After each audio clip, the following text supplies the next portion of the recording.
పోరాటమే జగన్ ముందున్న కర్తవ్యం. వైసీపీ దారుణ పరాజయం మూటగట్టుకుంది. ప్రజలు విలక్షణ తీర్పిచ్చారు.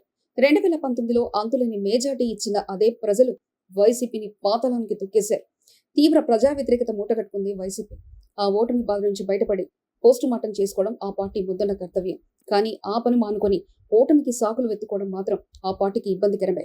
గెలిచినప్పుడు క్రెడిట్ తమ ఖాతాలో వేసుకొని ఓడినప్పుడు ప్రజలను నిందించడం ఆ పార్టీకి తగదు.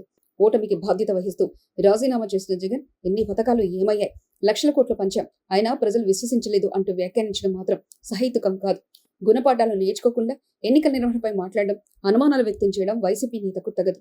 2019 ఎన్నికల్లో తెలుగుదేశం పార్టీ దారుణ పరాజయం పొందింది. కేవలం 23 స్థానాలకే పరిమితమైంది. వైసీపీ 151 స్థానాల్లో గెలుపొందింది. అయితే నాడు తెలుగుదేశం పార్టీ ఈవీఎంల ట్యాంపరింగ్ జరిగిందంటూ అనుమానించింది. అప్పుడు అధికారంలోకి వచ్చిన వైసీపీ దీని గురించి పెద్దగా పట్టించుకోలేదు. అది తమ సంపూర్ణ విజయంగా అభివర్ణించింది. నాడు టీడీపీ ప్రభుత్వంపై వ్యతిరేకతను తమను గెలిపించిందని అప్పట్లో వైసీపీ నేతల వాదన.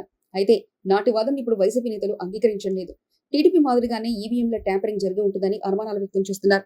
తమలో ఉన్న బేలతనాన్ని బయటపెడుతున్నారు. గతంలో తెలుగుదేశం ఆరోపించినప్పుడు ప్రజలు పట్టించుకోలేదు. ఇప్పుడు పట్టించుకుంటారా అన్నది వైసీపీ నేతలకు కూడా తెలుసు. కేవలం ఓటమికి సాకులు వెతుకోవడం తప్ప మరొకటి ఇందులో కనిపించడం లేదు.